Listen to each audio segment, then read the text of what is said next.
सावधान।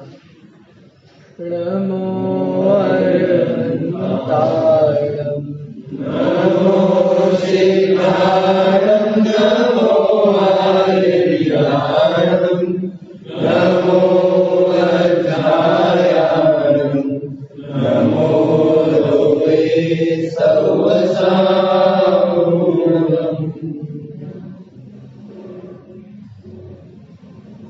अरहंत सिद्ध सूरि उवज्याय साधु सर्व अर्थ के प्रकाशी मांगलिक उपकारी है। तेने को स्वरूप जाने राग ते भई जो भक्ति काय को न माए स्तुति को चारी है। धन्य धन्य तुम ही से काज सब आज भय कर जोरी बारंबार वंदना हमारी है। मंगल कल्याण सुख ऐसो हम चाहत हैं। हो मेरी ऐसी दशा जैसी तुम धारी है। हो मेरी ऐसी दशा जैसी तुम धारी है। निम्न झाड़ परे किया कम कलंक डरेवी अपाल भवदे करू ते परमा परवेवी।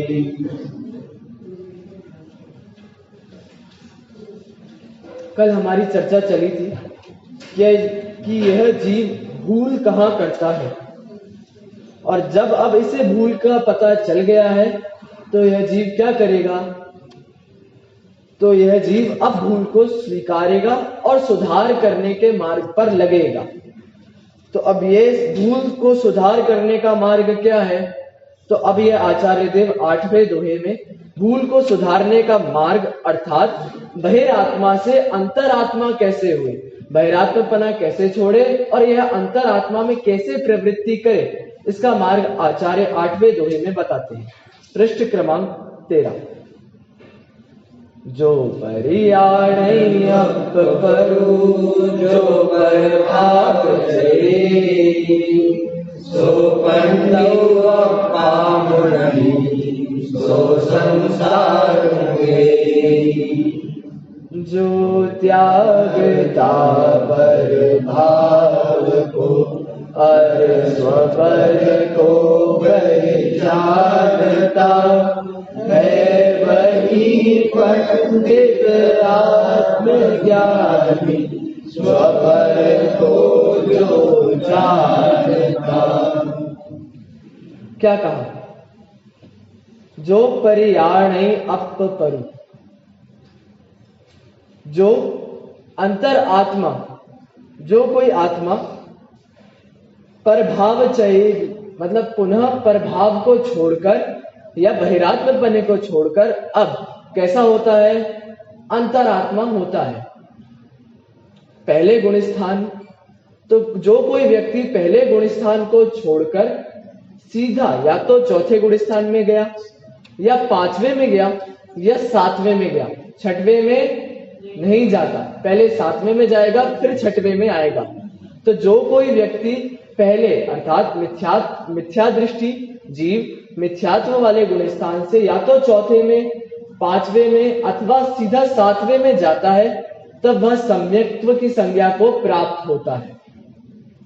मिथ्या दर्शन की भूमि को लांघकर जब यह सम्यक की भूमि पर कदम रखता है तो किस प्रकार यह संगी पंचेंद्रिय जीव सम्यक की भूमि पर कदम रखे, उसके लिए भी एक विधि बताई गई। वह क्या विधि थी। पंच लब्धियों की, 5 लब्धियों के नाम हम सभी ने सुने भी हैं। तो 5 लब्धियों में पहली लब्धि कौन सी, क्षयोपशम लब्धि।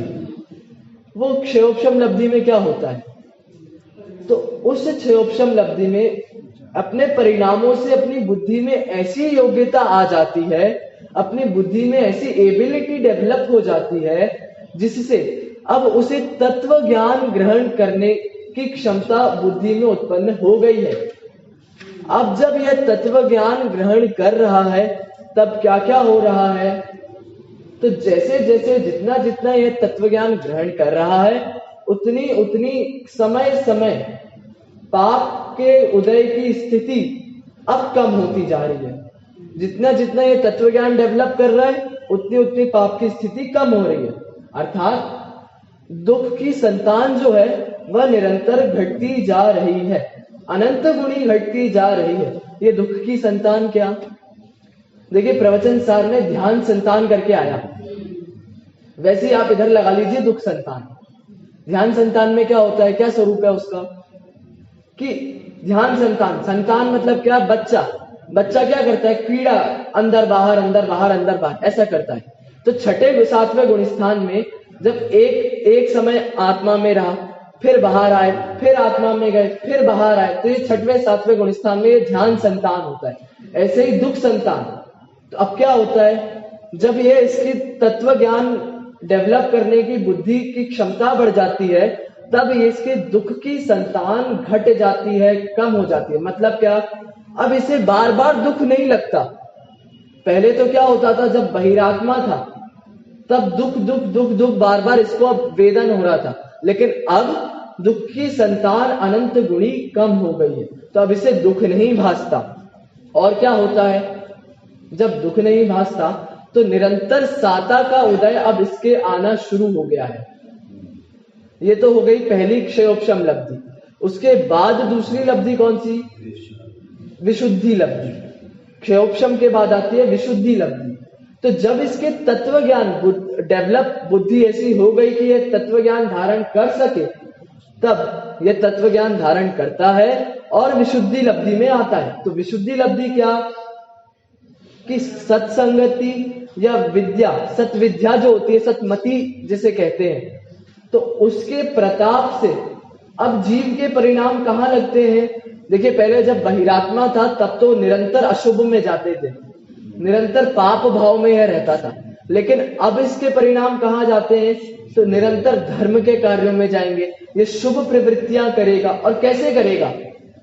ऐसे रोध होकर नहीं करेगा, अत्यंत उल्लास से, प्रेम से करेगा कि ये इसमें मेरा ही हित है। ये हो गई विशुद्धि लब्धि। इस विशुद्धि लब्धि में अब क्या होता है, जब ये धर्म की ओर इसका मुख हो गया, धर्म की सन्मुख हो गया, तब इसके निरंतर विशुद्धि बढ़ती जाती है। मतलब साता का उदय और शुभ कर्मों का बंध अब निरंतर बढ़ता जाएगा। वह क्रमबद्ध पर्याय की कक्षा में चर्चा आई थी ना? क्या चर्चा आई थी? कि यदि यह व्यक्ति कहे कि ना तो शुभ कर्म मेरे हाथ में ना तो अशुभ कर्म मेरे हाथ में, तो फिर मैं क्या करूं? तो वहां इसको उत्तर ऐसा दिया जाता है, भैया शुभ और अशुभ का काल कितना? अंतर मुहूर्त का। तो जब यह समझ जाएगा कि इनका काल अंतर मुहूर्त का है, और जब यह ऐसा समझकर यह समझ जाएगा या यह इसको दृढ़ श्रद्धान हो जाएगा कि जो वस्तु जो भाव जिस काल में जिस समय जैसे आने होंगे वह भाव उस समय में वैसे ही आएंगे, मैं उसमें हेरफार करने वाला नहीं हूं, तब इसकी दृष्टि सहज ही ज्ञायक रूप हो जाएगी। तब इसकी जो बाहर दृष्टि रम रही थी वह सहज ही अंतर आ जाएगी। कब? जब इसको ये नक्की हो जाएगा कि मैं कुछ परिणामों का कर नहीं सकता। तो जब वहां अशुभ से दृष्टि शुभ में आई तो वह सहज ही ज्ञायक की ओर इसकी दृष्टि बढ़ी, और जब ज्ञायक की ओर दृष्टि बढ़ी तो सहज ही पाप कर्म का बंध कम हो गया और साता का या पुण्य कर्म का बंध अपने आप बढ़ गया, और पर्याय में इतनी निर्मलता प्रकट हो गई कि अब इसे सम्यक्त्व प्रकट हो गया है। यह व्यक्ति अंतर आत्मपने को प्राप्त है। ये हो गई दूसरी लब्धि। कौन सी? विशुद्धि लब्धि। अब तीसरी देखिए, देशना लब्धि। देशना लब्धि में क्या कार्य होता है? उपदेश ग्रहण करता है। कैसे उपदेश ग्रहण करता है? जब यहां विशुद्धि लब्धि में अति उत्साह से धर्म मार्ग में लग जाता है, तब देशना लब्धि में इसे समझ में आता है कि मेरा हित कहां पर है और अहित कहां पर है। परीक्षा मुख परिच्छेद दूसरा, परिच्छेद पहला, सूत्र दूसरा, कौन सा? हिताहित प्राप्ति परिहार समर्थम ही प्रमाणम ततो ज्ञान में तत्, वह ज्ञान प्रमाण है। कैसा ज्ञान प्रमाण है? जो हित की प्राप्ति और अहित का परिहार करे। तो वहां क्षयोपशम लब्धि से बुद्धि डेवलप हुई, बुद्धि डेवलप हुई तो तत्व ज्ञान ग्रहण हुआ, तत्व ज्ञान ग्रहण हुआ तो इसकी परिणति शुद्ध हुई, तो यह विशुद्धि लब्धि में इसने विशुद्धता को प्राप्त किया। अब जब विशुद्धता प्राप्त हो गई है तो इसके ज्ञान में इतनी निर्मलता आ गई है कि क्या इसका भला है, क्या इसका बुरा है, अब इसे पता चलने लगा है। तो यह अपने हित का मार्ग ढूंढते हुए गुरु के पास पहुंचता है अथवा शास्त्रों का स्वाध्याय करता है कि अब उसे अपना भला यहाँ भाषित होने लगता है। तब यह शास्त्र अभ्यास करता है अथवा गुरु की देशना ग्रहण कर उसको धारण करता है, उसका मनन करता है, उसका अभ्यास करता है। अब वह देशना कैसी है? शास्त्रों में किसकी बात? तो कहा 7 तत्वों की, 6 द्रव्यों की, नव पदार्थ की। इस रूप जो देशना है, इस रूप जो ज्ञान है उसे ग्रहण करता है। 7 तत्वों का कैसा ज्ञान? तो दोनों नयों से भली भांति ग्रहण करेगा, निश्चय से भी, व्यवहार से भी। व्यवहार से किस रूप ग्रहण करा? तो व्यवहार से ऐसे ग्रहण करा कि जो हे गे उपादे, इन तीनों में विभाजित कर दिए तत्वों को कि जीव द्रव्य वह कैसा है, अजीव कैसा है, आश्रव बंध संवर निर्जरा और मोक्ष कैसे है। वहां तो आश्रव बंध और अजीव आश्रव और बंध को तो छोड़ने योग्य समझता है और जीव संवर निर्जरा मोक्ष को ग्रहण करने योग्य समझता है। और कैसे समझता है?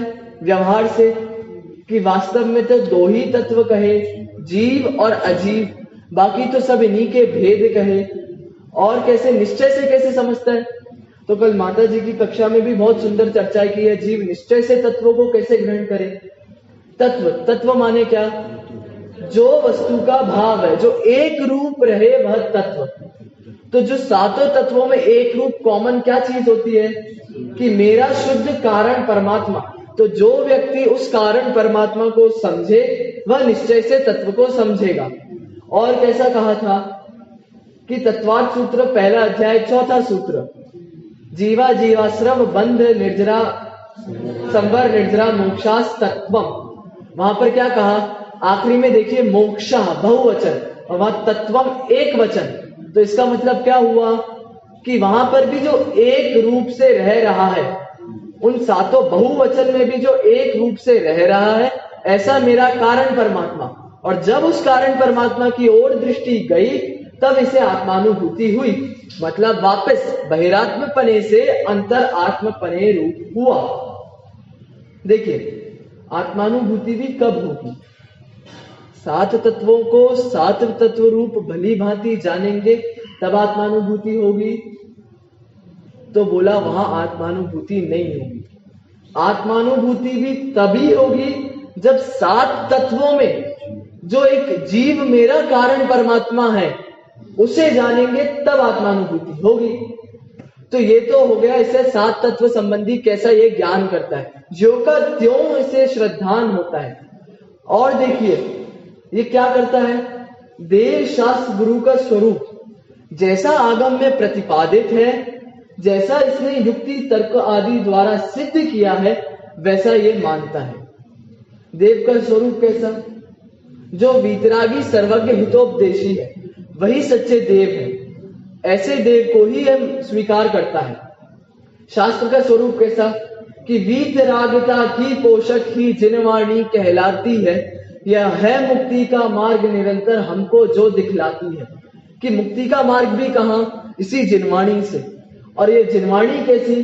कि राग का पोषण करने वाली नहीं और कुदेव आदि की वाणी नहीं, जो वीतरागता की वाणी है, वीतराग सर्वज्ञ देव की वाणी है, वह कैसी है?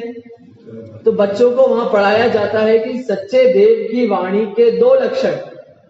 कैसे? जो वाणी सच्ची है और अच्छी है। सच्ची है मतलब क्या? कि ये सच्ची है मतलब सर्वज्ञ की वाणी है। सर्वज्ञ सब तीनों लोकों को और तीनों कालों को जानता है, इसलिए इसकी वाणी जो होगी वह सच्ची होगी, झूठी नहीं होगी, उसमें दोष नहीं होंगे। और अच्छी है मतलब क्या? कि भैया ये वीतराग की वाणी है, इसमें वीतरागता का पोषण है। और वीतरागता का क्या स्वरूप है? ना तो किसी से राग, तो राग के वश किसी के लिए बोलेगा नहीं, और द्वेष के वश किसी के विरुद्ध नहीं बोलेगा। इसलिए ये वाणी भी कैसी है? अच्छी है। तो ऐसा ग्रहण करता है, इस रूप श्रद्धान करता है कि देव की वाणी, जिनवाणी कैसी है। और फिर उसके बाद गुरुओं का भी यथार्थ श्रद्धान करता है। गुरु कैसे? कि निर्ग्रंथ दिगंबर सदज्ञानी, स्वातम में सदा विचरते जो, ज्ञानी ध्यानी समरस स्वानी, द्वादश विधि तपनित करते जो।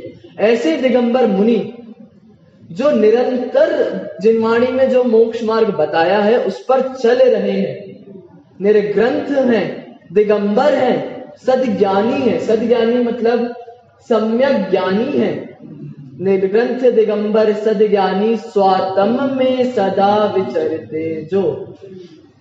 एक ही काम, दो काम है मुनिराजों के पास, एक तो ज्ञान का और एक ध्यान का।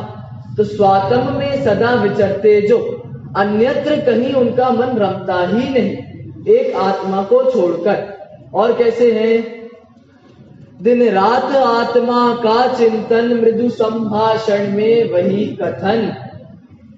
दिन रात उनके पास एक ही काम, आत्मा का चिंतन। और यदि आत्मा का चिंतन ना हो तो क्या हो? उपदेश आदि का कार्य हो, बस इतना ही कार्य है। तो ये क्या हुआ? जब बहिरात्मा में बाहर रुचि थी तब इसकी दृष्टि भी बाहर ही भाग रही थी। अब रुचि कहाँ हुई? आत्मा में हो गई, अंतरंग में हो गई। तो अब दिन रात इसकी रुचि, कल तो बताया था कि दिन रात विषय भोगों में लगा है, और आज बता रहे हैं कि दिन रात यह जीव अब आत्मा की चिंतन में लगा हुआ है। दिन रात इसकी रुचि अब कहाँ जाती है? दिन रात इसकी श्रद्धा कहाँ दौड़ती है? अंदर में दौड़ती है। और क्या होता है इस अंतरात्मा में? जो व्यक्ति अंतरात्मपने को स्वीकार करता है या वहां पहुंचता है उस लेवल पर, उसके साथ और क्या होता है? उसका श्रद्धान और कैसा होता है? देखिए, कल बताया था बहिरात्मा जो होता है व्यक्ति, वह क्या करता है? ये कर्मों का कर्ता और भोक्ता मानता है स्वयं को। ये जीवों यानी अन्य द्रव्यों को स्वयं का कर्ता भोक्ता मानता है। कैसे? देखिए, और आज ये अंतरात्मा क्या कर रहा है? ये रागादि परभावों का तो भोक्ता नहीं है, ये उनसे उत्पन्न सुख दुख का भोक्ता नहीं है, ये राज्य धन संपत्ति चक्रवर्ती के पद आदि का भोक्ता नहीं है। तो ये किसका भोक्ता है? ये अपने आत्मिक रस का भोक्ता है। उसके बाद ये कर्ता किसका है?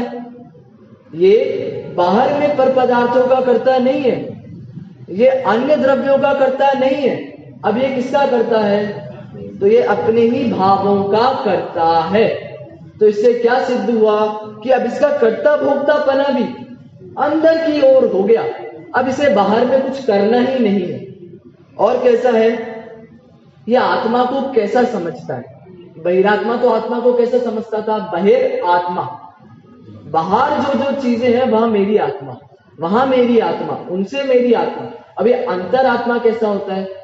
अंतर आत्मा, अंदर में जो पड़ा हुआ है कारण शुद्ध पर्याय, वही मेरी आत्मा है, वही अवलंबन करने योग्य है।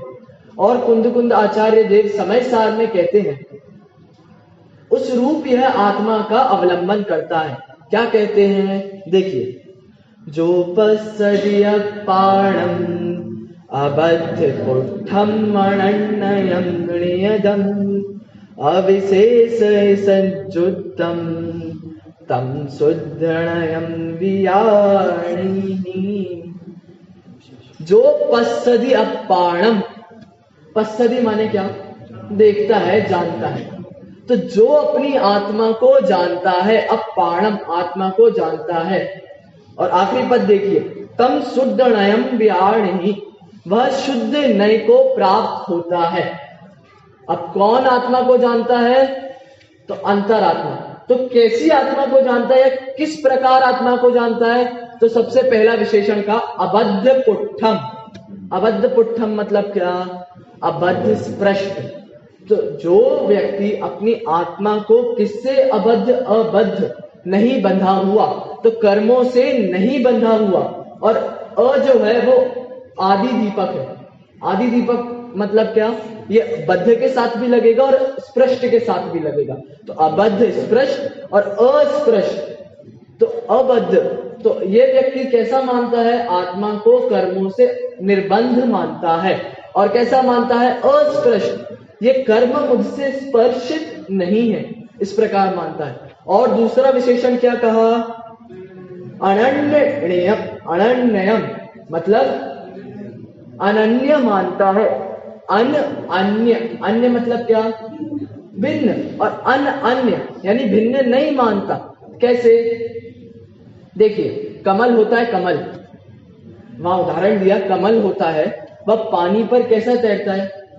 मतलब हमको लगता है पानी से मिला हुआ है, लेकिन वह निर्लेप होता है पानी से, वह उसे छूता नहीं है। आत्मा, हमारी आत्मा, जब यह जीव अब अपनी आत्मा को कैसा मानेगा कि त्रियंच आदि गतियों में, कभी कहीं देव, नरक, त्रियंच आदि गतियों में होने पर भी यह आत्मा उनसे भिन्न है, ये मिला हुआ नहीं है, ऐसा मानेगा। और कैसा? जैसा मिट्टी के बर्तन हम बनाए, कहीं प्याला, कहीं मटका, कहीं चम्मच आदि बनाए, तो उसमें एक मिट्टी कॉमन चीज है, वह निरंतर मिट्टी मिट्टी है। ऐसे ही यह जीव भी कैसा वेदन करता है कि चाहे मैं कोई सी गति में चले जाऊं, चाहे मैं कोई सी पर्याय में प्राप्त हो जाऊं, तब मैं कैसा रहूंगा? मैं उस पर्याय रूप नहीं हो जाऊंगा। कल बताया था प्राप्त पर्याय में तन्मयता करता है, आज बता रहे हैं ये अपने आत्म स्वभाव में तन्मयता करता है। भले ही अब इसे कैसी ही पर्याय प्राप्त क्यों ना हो रही हो, अब इसकी रुचि आत्मा में है। और तीसरा विशेषण क्या बताया? ऋणियदम। ऋणियदम माने क्या?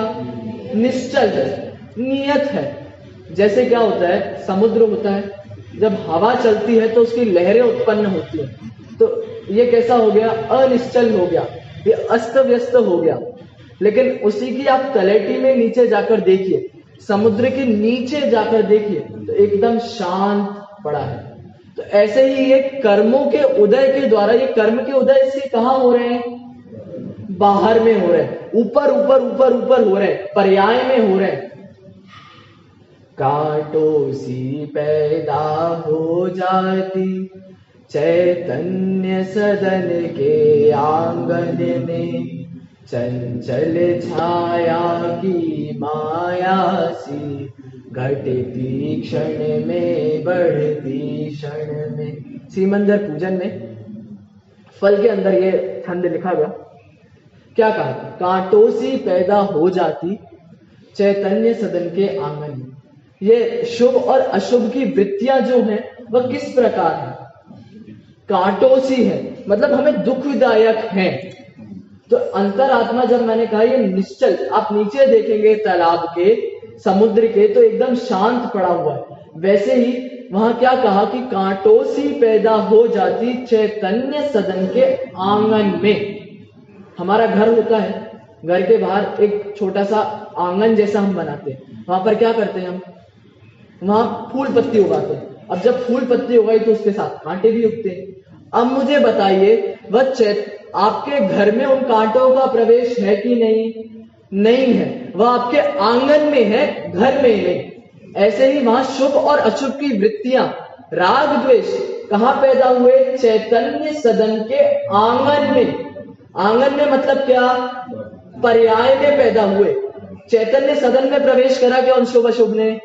नहीं करा। इसीलिए यह अंतरात्मा कैसा है? निश्चल है, नियत है। इसे पता है कि यह कर्मोदय अब जो हो रहा है, ये सब मेरी पर्यायों में हो रहा है, मेरे स्वभाव में किसी का प्रवेश है तो नहीं है। और क्या विशेषण दिया? संयुक्तम, मतलब संयुक्त है। एक और विशेषण अविशेषम, अविशेष है, मतलब क्या? अविशेष, जो विशेष नहीं है। मतलब क्या? सामान्य। सामान्य कैसा? सोना होता है, सोना, सोने में उसका चिकनापन, उसका स्वर्णपना, उसका भारीपना, ये सब कैसा रहता है? अलग अलग रहता है क्या? एक साथ रहता है। ऐसे ही इस अव्यक्ति को निर्णय हो गया है कि मेरा ज्ञान गुण अलग नहीं, दर्शन गुण अलग नहीं, चारित्र, वीर्य आदि गुण, सुख गुण, ये अलग अलग नहीं है, ये सब मुझ में एक रूप से रहते हैं। इसलिए एक का ध्यान करो तो सबको सब जानने में आता है। ये गुण अब मुझ में अभेद रूप से है। और क्या विशेषण दिया? संयुक्तम। संयुक्तम मतलब क्या? संयुक्त। संयुक्त माने क्या? कि जैसे पानी का स्वभाव क्या? शीतलता। जिस प्रकार पानी का स्वभाव वहां गर्मपना नहीं है अथवा मलिनता नहीं है, वहां शीतलता है, उसी प्रकार अब ये अपना स्वभाव कैसा मानने लगता है? मैं रागी नहीं, मैं द्वेषी नहीं, मैं मोही नहीं, मैं तो एक वीतरागी हूं। इस प्रकार मेरा स्वभाव है। और यही निश्चय से सम्यक दर्शन ज्ञान चारित्र है और यही मोक्ष मार्ग है। इसलिए कहा ना वहां 6 डाला में, तीनों शिवमग चारी, मतलब उत्तम, मध्यम और जगन्य तीनों अंतरात्मा कैसे हैं? शिव मोक्ष मार्गी है। मतलब जब इसे यह निर्णय हो गया कि मेरी आत्मा का स्वभाव वीतरागता है, यही निश्चय से सम्यक दर्शन ज्ञान चारित्र है, और तो यही फिर मोक्ष मार्ग है। अर्थात अब यह मोक्ष मार्ग में लग गया है।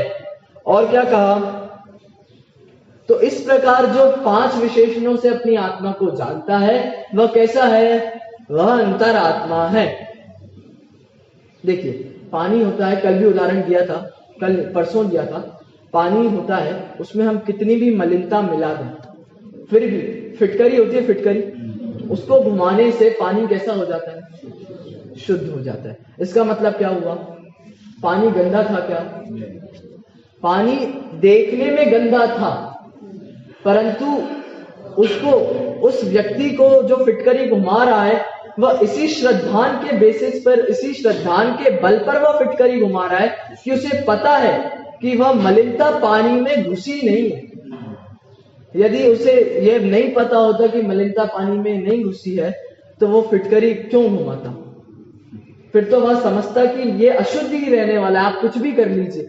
लेकिन उसे पता था कि मलिनता का प्रवेश पानी के अंदर नहीं हुआ है, इसलिए तो इस श्रद्धा के बल पर वह उसमें फिटकरी घुमाता है। तो पानी कैसा हो जाता है? तो पानी तो शुद्ध था और शुद्ध अब दिखने लगता है। ऐसे ही अब यह अंतरात्मा का क्या हो गया है कि इसे अब पता चल गया है कि भले ही मैं पर्याय में हूं, मेरी मलिनता, मेरे मलिन पर्याय आज भले ही हैं, लेकिन अब उसे ये भी रास्ता पता चल गया है कि इस अंतरात्मा की जो फिटकरी, ये ध्यान की फिटकरी अब मैं जब घुमाऊंगा तो ये जो पर्याय आज अशुद्ध है, तो अल्प काल में वह पर्याय भी शुद्ध दिखने लगेगी। मतलब मैं परमात्मा पद को प्राप्त करूंगा। मतलब अब ये सीढ़ी पर, दूसरी सीढ़ी पर पांव रख दिया, और पांव भी हम दोनों नहीं जमाते सीढ़ी पर, एक आगे बढ़ाते, तब वो एक पांव इसका यहां उठ गया। क्यों उठ गया? बस अब परमात्मा बनने वाला है। ध्यान की फिटकरी घुमाएगा, वह गंदगी नीचे बैठेगी, मतलब पर्याय की अशुद्धता हटेगी, तो पर्याय भी अब शुद्धता को प्राप्त होगी। और क्या कहा? ये अंतरात्मा क्या करता है? अंतरात्मा 4 काम नित्य करता है। कौन कौन से 4 काम? तो पहला, देव शास्त्र गुरु, उसमें भी देव मतलब अरहंत सिद्धों की पूजा भक्ति वह करता है। मतलब अब रुचि बाहर से हटी है तो कहीं ना कहीं लगेगी, तो कहां लगी? तो यहां लगी। अब यहां से भी कहां जाएगी? यहां भी नहीं ठहरेगी, यहां से भी अंदर की ओर जाएगी। तो पहला काम तो अरहंत आदि की नित्य देव पूजा, देव भक्ति आदि, पूजा भक्ति आदि। दूसरा कार्य क्या?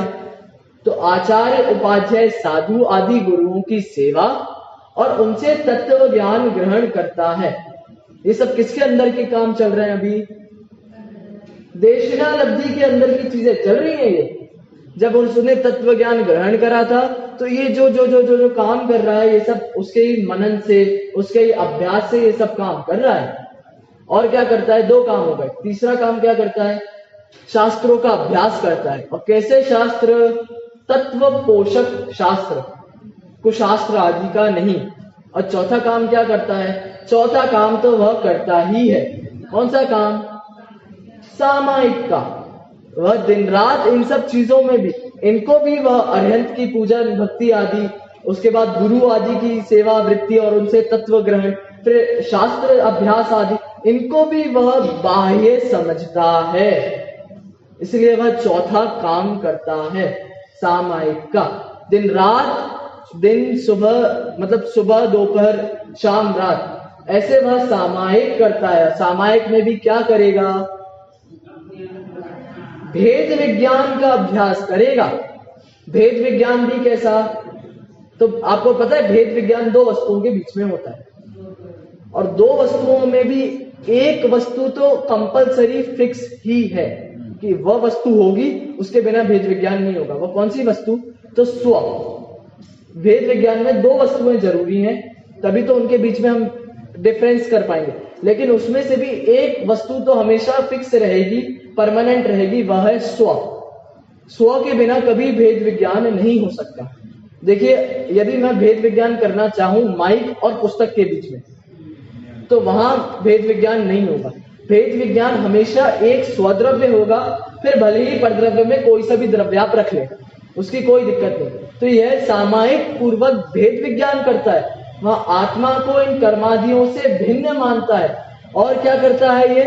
ये मानता है कि अब ये मेरी परिणति भले ही मलिन है, लेकिन ये भेद विज्ञान पूर्वक उस मलिन परिणति को दूर करता है और अपने अंदर अपनी परिणति को, जो शुद्ध अवस्था है, उसे ग्रहण करता है। तो इस प्रकार इन सब चीजों से ऐसा जब वह मनन करता है, तब कौन सी लब्धि प्रकट होती है? तब चौथी लब्धि का नंबर आता है। कौन सी हो गई वह? प्रायोग्य लब्धि। तो जब इस तरह मनन करते हुए वह आगे बढ़ता है, तब कर्मों की प्रकृतियों का क्या होता है? अब कर्मों की स्थिति अंतः कोड़ा कोड़ी तक बस सीमित हो जाती है।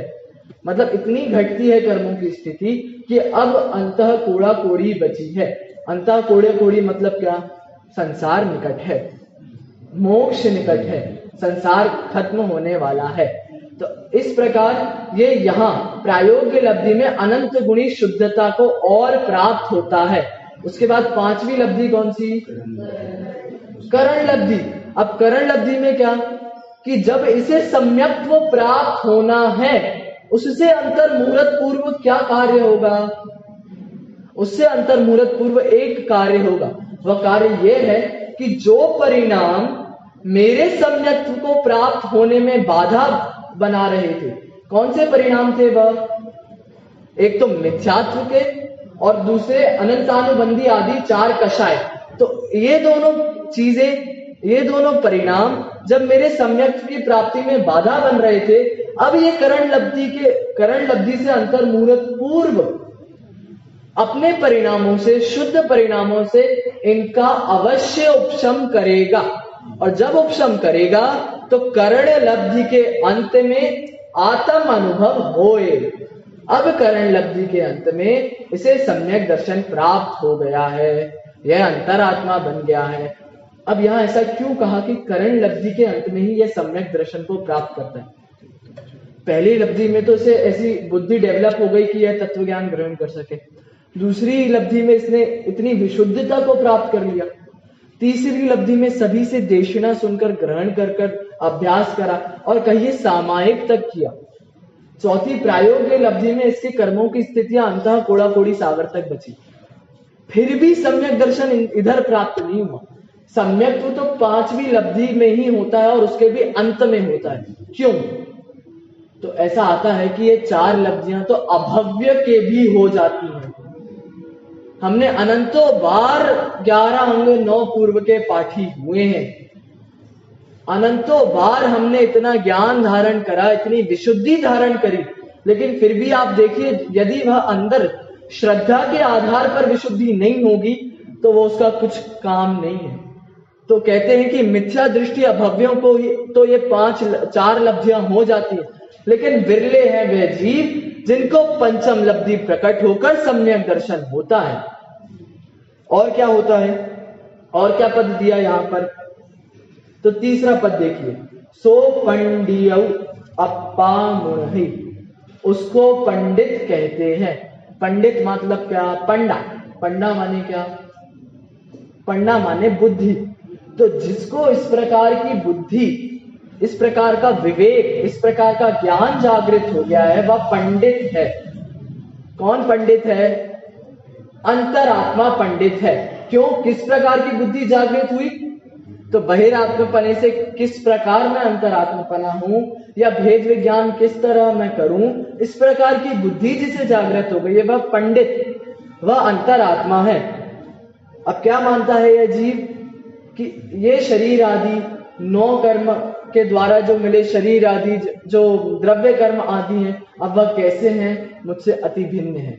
यद्यपि अभी चारित्र मोहिनी कर्म है, चौथे गुण स्थान में 5वें में अभी चारित्र मोहिनी कर्म उपस्थित है, इसलिए इसे क्या करना पड़ता है, तो चारित्र मोहिनी के उदय में से यद्यपि अभी घर में रहना पड़ रहा है, ये गृहस्थ है, वहां सम्यक्त्व धारण हो गया है, श्रद्धा सही हो गई है, लेकिन चारित्र मोहिनी के उदय से अभी गृहस्थ है। लेकिन गृहस्थी के कार्य भी कैसे करता है, उनसे लिप्त नहीं होता। नाटक जैसे खेलते हैं, हम नाटक करते हैं, उस प्रकार यह गृहस्थी के कार्य करता है। नाटक माने क्या, ना अटक, जहां अटका ना जाए वह नाटक। तो नाटक में यदि हम कोई, जैसे मैं राम का पात्र कर रहा हूं, तो राम के पात्र में मैं अटक जाता हूं क्या, मैं वहीं ठहर जाता हूं क्या, मैं घर में भी जाके मैं मेरी माँ से कहूंगा हे माँ मेरी सीता ला कर दे, ऐसा कहूंगा क्या, नहीं कहूंगा। ये सब चीजें सिर्फ स्टेज की हैं, जब तक दिखाना है लोगों को तब तक की है। तो ये चारित्र मोहिनी के उदय में ये नाटक की तरह ये गृहस्थ के कार्य करता है, उसमें अटकता नहीं है, उसमें अपनी एकत्व कर्तृत्व ममत्व भोक्तृत्व बुद्धि नहीं लगाता है। तो और इसकी भावना फिर कैसी चलती है अंदर में, जब ये सारे कार्य इसे करने पड़ते हैं, इसे मजबूरी लगती है।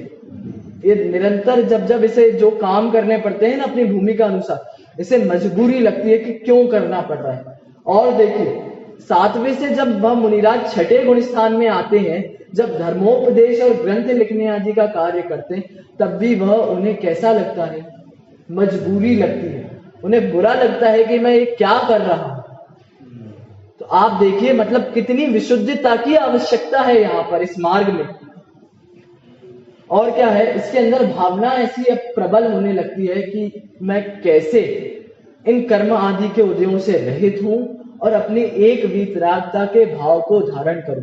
मैं किस प्रकार इस मार्ग पर आ तो गया हूं, अब अपनी विशुद्धि को कैसे अनंत गुणा बढ़ाता जाऊं, जिससे चौथे से 5वें, 5वें से 7वें, फिर 6वें, फिर आगे उपशम छपक श्रेणी मानकर केवल ज्ञान को प्राप्त हूं।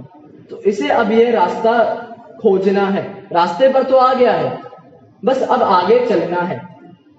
और क्या कहा, आगमों में अंतरात्मा के 4 लक्षण आते हैं।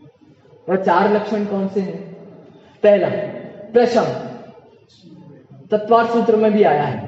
पहला प्रशम माने क्या, बिल्कुल शांत। अब इसका चित्त एकदम शांत हो गया है, विवेकशील हो गया है, अब ये किसी से कषायों में नहीं उलझता। और तो और यदि इसके साथ कुछ हुआ है तो ये कारण कार्य के नियम को ढूंढने में लग जाता है कि क्या इसका कारण था और जो कार्य हुआ उसके पीछे का कारण क्या था। तो जब ये कारण कार्य नियम हम भी समझ जाएंगे तो हमारी कषाएं भी बहुत शांत होने लगेंगी। तो अब यह व्यक्ति प्रशम भाव को धारण हुआ है, इसका लक्षण एक प्रशम है, तो मतलब अब वह विवेकशील शांत तत्व ज्ञानी हो गया है। तो अब ये अचानक क्रोध किसी पर नहीं करेगा।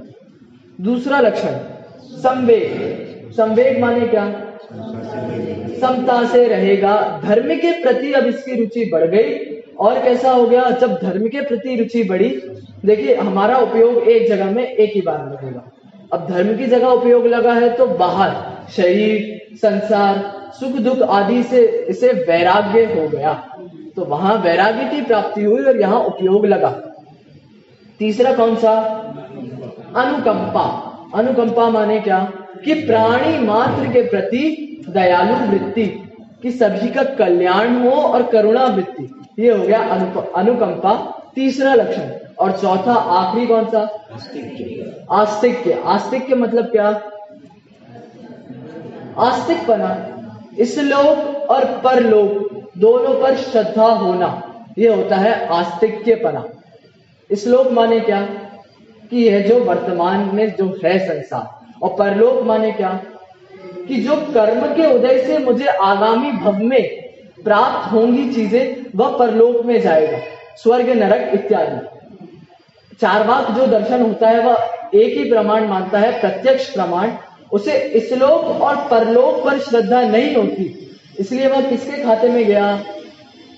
दर्शन के कितने भेद? 2 भेद, आस्तिक और नास्तिक। ये भेद तो बहुत मोटे रूप से कहे गए। वैसे जो षड दर्शन के भेद कहे गए, भारतीय दर्शनों के भेद कहे गए, वहां दर्शन के 2 भेद, वैदिक और अवैदिक। जो वेद को प्रमाण माने वह सभी वैदिक, जो वेद को अप्रमाण माने वह सभी अवैदिक। तो जैन दर्शन, बौद्ध दर्शन और चारवाक दर्शन, ये ऐसे 3 दर्शन है जो अवैदिक हैं। तो इन्हीं को ये जो वैदिक दर्शन है वह नास्तिक दर्शन बोलने लगते हैं। क्यों? क्योंकि इनके वेदों में क्या आया है? ईश्वर ही जगत का कर्ता धर्ता है, ईश्वर ही सब कुछ करता है। भैया नास्तिक मतलब हम तो ईश्वर को मानते हैं, फिर नास्तिक कैसे हुए? तो वहां इतना है कि ईश्वर को कर्ता धर्ता नहीं मानते, इसलिए ये हमें नास्तिक की कोटि में रखते हैं। लेकिन हम नास्तिक नहीं है, क्योंकि ईश्वर को तो हम भी मानते हैं, मात्र कर्ता धर्ता नहीं मानते। तो चारवाक मत नास्तिक, ये तो ना ईश्वर को ही मानता है और ना ईश्वर का कर्ता धर्ता मानता है। तो ये जो चारवाक मत है वह एक ही प्रमाण है, प्रत्यक्ष प्रमाण। चारवाक मत हमारे यहाँ कितने प्रमाण? 2 प्रमाण। कौन कौन से? प्रत्यक्ष और परोक्ष। चारवाक में कितने? 1। जो दिखता है बस वही है। कर्म दिखते हैं क्या? तो नहीं दिखते। कर्म है फिर? नहीं है। चारवाक के अनुसार कर्म आदि नहीं है। अब जब कर्म आदि नहीं है तो उनके संयोग से आगामी जो पर्याय होने वाली है वो भी नहीं है। तो इसलिए चारवाक मत जो है वह इसलोक और परलोक को नहीं मानता। और हम जो जैन दर्शन वाले हैं, हम इसलोक और परलोक को इसलिए मानते हैं क्योंकि हम कर्मों को मानते हैं। कर्म अनुसार जैसे संयोग होंगे उस अनुसार गतियां प्राप्त होंगी, इसलिए इसलोक और परलोक पर हमें श्रद्धा है। तो इसका चौथा लक्षण कौन सा? आस्तिक्य का, श्लोक और परलोक में श्रद्धा। अब देखिए, योगेंदु देव ही अपने परमात्मा प्रकाश में अंतरात्मा को किस प्रकार कहते हैं? देह विभिन्न मणु जो परमपणिये परम समाहि परिठियौ पंडौ सोजिहवे। क्या कहा? देह विभिन्न मणु, ये अंतरात्मा क्या करता है? देह भिन्न है और ज्ञानमय जो मैं आत्मा हूं वह भिन्न है, इस प्रकार भेद विज्ञान करता है। और क्या? जो परमपणिये, वह निश्चय से ही परमात्म पद को अब प्राप्त करेगा। और यह अंतरात्मा कैसा होता है? परम समाहि परिठियौ, यह परम समाधि में स्थित होता है, परिस्थित होता है। परि माने क्या? चारों ओर से, स्थित मतलब रहना। तो अब ये आत्मा में ही चारों ओर से मतलब अपने उपयोग को एकाग्र करके आत्मा के ध्यान में ही स्थित होता है। और अब ये कैसा है? पंड्यौ सोजिहवे, इसे पंडित जानना चाहिए। ऐसा अंतरात्मा पंडित है। पंडित मतलब पंडा, जिसकी बुद्धि ऐसी प्रकट हो गई है। किसकी बुद्धि? भेद विज्ञान की, दोनों में भेद प्रकट करने की। और देखिए, सार समुच्चय में क्या कहा? अंतरात्मा के नाम दिए गए सार समुच्चय नाम के ग्रंथ में, वहां क्या कहा? पंडितोऽसौ विनीतोऽसौ धर्मज्ञः प्रियदर्शनः यः सदाचार संपन्नः सम्यक् दृढ़मानसः। जो सम्यक्त्व से दृढ़ है, सम्यक्त्व दृढ़ मानसः, मानस मनुष्य, जिसका ऐसा मनुष्य जिसका सम्यक्त्व अब मजबूत हो गया है। कब मजबूत होता है सम्यक्त्व? चौथे गुण स्थान में, जब ये सम्यक्त्व को प्राप्त करता है। तो ऐसा मनुष्य जिसका सम्यक्त्व अब मजबूती को प्राप्त है, वह कैसा है? तो पहले कहा पंडितोऽसौ, असौ पंडितः, वह पंडित है। और क्या नाम दिया? असौ विनीतः, वह विनयवान है, विनय को धारण करता है। धर्मज्ञ मतलब धर्म का जानकार है, धर्मात्मा है। ज्ञा धातु किसके लिए प्रयोग की जाती है? ज्ञान के लिए, जानने के लिए। तो धर्मज्ञ, धर्म को जानने वाला, धर्मात्मा। और कैसा है? प्रिय दर्शन, अब उसी के दर्शन प्रिय है। किसके दर्शन प्रिय है? कि हमें अंतरात्मा के दर्शन प्रिय है? नहीं, हमें अंतरात्मा के दर्शन प्रिय नहीं है, हमें तो उसके दर्शन प्रिय है जिसके बेसिस पर, जिसका अवलंबन लेकर वह अंतरात्मा बना। मतलब हमें अपनी आत्मा के दर्शन प्रिय है। तो अंतरात्मा को किसके दर्शन प्रिय हैं? अपनी स्वयं की आत्मा के। कहते हैं वहां मोक्ष पहाड़ में आचार्य कुंद देव लिखते हैं, अरहंत सिद्धाचार्य पाठक साधु हैं परमेष्ठिपण, सब आत्मा की अवस्थाएं, आत्मा ही है शरण। क्या अर्थ हुआ? कि जितने अरिहंत सिद्ध आचार्य और उपाध्याय साधु हुए हैं वह सब आत्मा की ही अवस्थाएं हैं। अब ये किसके आधार से हुए? ये पद किसके आधार से प्राप्त करे? तो आत्मा के ही आधार से प्राप्त किए। तो वंदन करने योग्य क्या है? वह पद वंदनीय नहीं है, वह जिसके आधार से वह पद प्राप्त किया वह आधार वंदनीय है। मतलब हमारी आत्मा वंदनीय है। तो ये अंतरात्मा प्रिय दर्शन किसके दर्शन प्रिय है? अब इसे अपनी आत्मा के दर्शन प्रिय है। और कैसा कहा? यह सदाचार संपन्न, आखिरी लक्षण बताया कि यही सदाचार से, जो सदाचार से संपन्न है, पंडित है, विनयवान है, धर्मज्ञ है और जिसे अपनी आत्मा के दर्शन प्रिय है, वह कैसा है? वह सम्यक्त्व में दृढ़ मानस है। दोनों तरह से हम अर्थ ले सकते हैं। तो इस प्रकार यह जीव देखिए, सो संसार मोही, अब यह आत्मा को जान लेगा तो अब संसार तो अपने आप ही छूट गया, क्योंकि अब इसकी दृष्टि पलट गई है। पहले दृष्टि संसार पे थी तो इसको संसार बहुत बड़ा लगता था, अब दृष्टि अंदर है तो अब इसके अंतर का वैभव बहुत सर्व संपन्न लगने लगा। तो अब इसकी संसार से दृष्टि छूट गई है, अब ये अंतरात्मा बन गया है। लेकिन बहिरात्मपना कैसा है? छोड़ने योग्य, तो छोड़ दिया। अंतरात्मा कैसा? उपादेय, ग्रहण करने योग्य। लेकिन अभी हमारी ये मंजिल नहीं है, अभी हमें यहां भी नहीं खड़े रहना है, यहां भी नहीं टिकना है। तो अंतरात्मा ग्रहण करने योग्य तो है, लेकिन कैसा है? एक देश ग्रहण करने योग्य है। अभी ग्रहण कर लीजिए, कल हमें इसे छोड़ना है।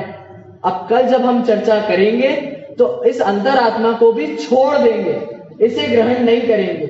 यदि इसे ग्रहण करके बैठ गए तो भैया अभी आप परमात्मा पद को प्राप्त नहीं हुए, और परमात्मा पद को प्राप्त नहीं हुए माने क्या?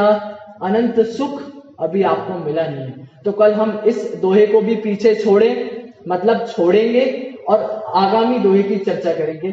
अभी एक बार इसका सामान्य अर्थ पढ़ के हम चर्चा यही समाप्त करते हैं। जो कोई आत्मा और पर को अर्थात आपसे भिन्न माने क्या? अपनी आत्मा से भिन्न। आपा नहीं जाना तूने कैसा ज्ञान धारी रे, भजन की पंक्ति है ना। तो आपा नहीं जाना तूने, आप मतलब ऐसा संबोधन करते ना कि आप बैठिए, तो आप यानी कोई तीसरा पुरुष नहीं, दूसरा पुरुष नहीं, आप माने स्वयं। देखिए आप, एक और चीज दिमाग में आ गई, आप माने क्या होता है? बहुवचन का प्रतीक है आप, और बहुवचन संस्कृत में एक नियम है कि आदरार्थे बहुवचनम, आदर के प्रयोग में यूज होता है बहुवचन। तो आदर हम किसे करते हैं? आदरणीय क्या है? हमारी आत्मा। तो इसलिए आप माने क्या? हम स्वयं, हमारी आत्मा। तो जो कोई आत्मा और पर को अर्थात आपसे भिन्न पदार्थों को भले प्रकार पहचानता है, तथा जो आत्मा के स्वभाव को छोड़कर अन्य सब भावों को त्याग देता है, वही पंडित भेद ज्ञानी अंतरात्मा है। वह अपने आप का अनुभव करता है, वही संसार से छूट जाता है। अभी संसार से छूटा नहीं है, अभी मात्र दृष्टि में छूटा, अभी चारित्र मोहनीय है, संसार में है। तो कल चर्चा करेंगे कि यह संसार से भी कैसे छूटता है। ओम नमः शिवाय।